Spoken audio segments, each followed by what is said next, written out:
भूल कर दी है। अरे बाप कहते हैं मैं तो नर को वो नारायण बनाने के लिए आता हूं जो कलाओं में बंधने वाला कृष्ण नहीं है, वो तो कला अतीत कृष्ण बनता है, अतीन्द्रिय सुख भोगने वाला कृष्ण बनता है।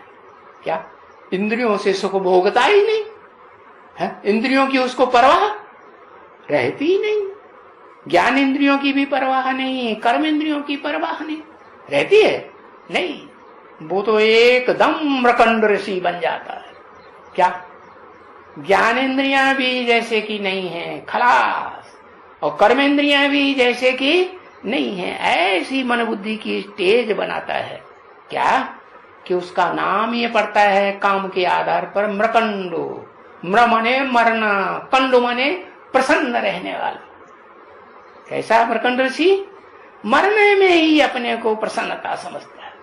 भाई देहभान से मर जाओ, नहीं है? तो सबसे जास्ती देहभान इस दुनिया में किस में होता है? रावण में। रावण के पहले मुख में या बीच वाले मुखों में या लास्ट वाले मुखों में? पहले मुख में, अव्वल नंबर। वो अल्लाह बलदीन कहा जाता है। कब कहा जाता है? जब ऐसे कर्म करता है। वो कर्म करना कौन सिखाता है? कर्म कर्म विकर्म की गति तो भगवान बाप के सिवाय जो ऊंच ते ऊंच भगवंत कहा जाता है, निराकार निरंजन अगर अभोक्ता करता, उसके सिवाय कोई सिखा ही नहीं सकता। सिखा सकता है तो वो आकर के ऐसे कर्म सिखाता है। क्या कि कर्म क्या है, अकर्म क्या है जो न करने योग्य है, और विकर्म विपरीत कर्म क्या है, उसको त्याग देना चाहिए। ऐसे कर्तव्य करो जिससे तुम्हारा जन्म जन्मांतर का ऊंच पद बने। तुम कौन हो? आत्मा हो या शरीर हो? बाप बच्चों को समझाते हैं तुम अपन को आत्मा समझो। समझो माने पहचानो, मैं आत्मा क्या हूं, मेरा रूप क्या है। क्या रूप है?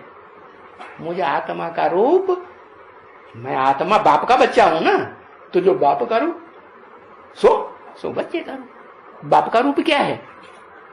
बाप का रूप ज्योति बिंदु अति सूक्ष्म है। बिंदु को छोटा बनाते चले जाओ तो कितना भी छोटा बिंदु बना लो तो सूक्ष्म कहा जाएगा कि बड़ा कहा जाएगा? सूक्ष्म हुआ ना।